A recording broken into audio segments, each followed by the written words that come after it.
श्रीमद्वाल्मीकि रामायण बालकांड अध्याय 53। विश्वामित्र का वशिष्ठ से उनकी कामधेनु को मांगना और उनका देने से अस्वीकार करना। शत्रुसूदन, महर्षि वशिष्ठ के ऐसा कहने पर चित कब्रे रंग की उस कामधेनु ने जिसकी जैसी इच्छा थी उसके लिए वैसी ही सामग्री जुटा दी। ईख, मधु, लावा, मैरेय, श्रेष्ठ, आसव, पानक, रस आदि नाना प्रकार के बहुमूल्य भक्ष्य पदार्थ प्रस्तुत कर दिए। गरम गरम भात के पर्वत के सदृश ढेर लग गए। मिष्टान, खीर और दाल भी तैयार हो गई। दूध, दही और घी की तो नहरें बह चलीं। भांति भांति के सुस्वादु रस, खांडव तथा नाना प्रकार के भोजनों से भरी हुई चांदी की सहस्रों थालियां सज गईं।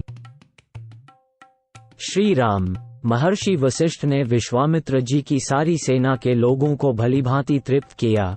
उस सेना में बहुत से हृष्ट पुष्ट सैनिक थे। उन सबको वह दिव्य भोजन पाकर बड़ा संतोष हुआ।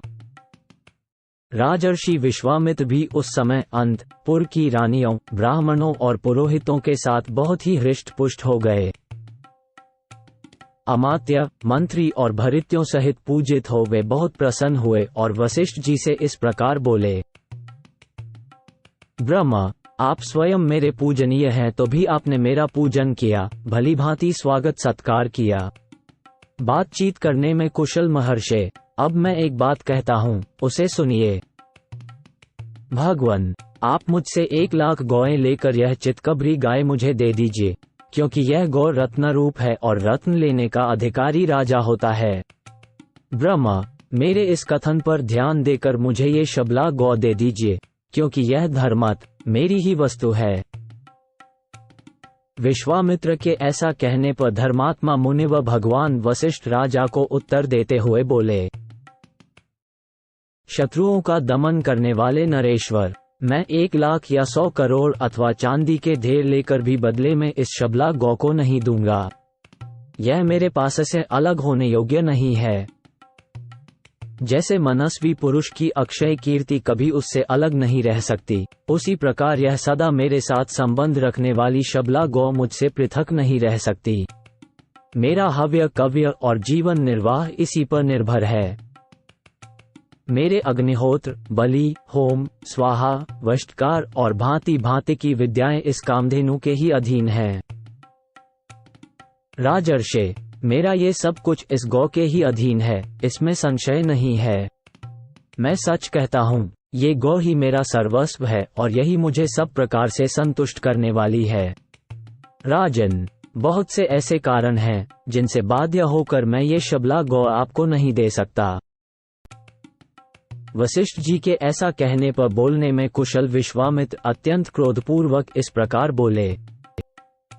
मुने, मैं आपको 14,000 ऐसे हाथी दे रहा हूँ, जिनके कसने वाले रस्से, गले के आभूषण और अंकुश भी सोने के बने होंगे और उन सब से वे हाथी विभूषित होंगे। उत्तम व्रत का पालन करने वाले मुनीश्वर, इनके सिवा मैं 800 सुवर्णमय रथ प्रदान करूंगा, जिनमें शोभा के लिए सोने के घुंघरू लगे होंगे और हर एक रथ में 4-4 सफेद रंग के घोड़े जुते हुए होंगे तथा अच्छी जाति और उत्तम देश में उत्पन्न महातेजस्वी 11,000 घोड़े भी आपकी सेवा में अर्पित करूंगा। इतना ही नहीं, नाना प्रकार के रंग वाली नई अवस्था की 1 करोड़ गौएं भी दूंगा, परंतु ये शबला गौ मुझे दे दीजिए। 18-20 द्विज श्रेष्ठ, इनके अतिरिक्त भी आप जितने रत्न या सुवर्ण लेना चाहें, वह सब आपको देने के लिए मैं तैयार हूँ, किंतु ये चितकबरी गाय मुझे दे दीजिए। बुद्धिमान विश्वामित्र के ऐसा कहने पर भगवान वशिष्ठ बोले। राजन, मैं ये चितकबरी गाय तुम्हें किसी तरह भी नहीं दूंगा। यही मेरा रत्न है, यही मेरा धन है, यही मेरा सर्वस्व है और यही मेरा जीवन है। राजन, मेरे दर्श, पौर्णमास, प्रचुर दक्षिणा वाले यज्ञ तथा भांति भांति के पुण्य कर्म ये गौ ही है। इसी पर ही मेरा सब कुछ निर्भर है। नरेश्वर, मेरे सारे शुभ कर्मों का मूल यही है, इसमें संशय नहीं है। बहुत व्यर्थ बात करने से क्या लाभ, मैं इस कामधेनु को कदापि नहीं दूंगा।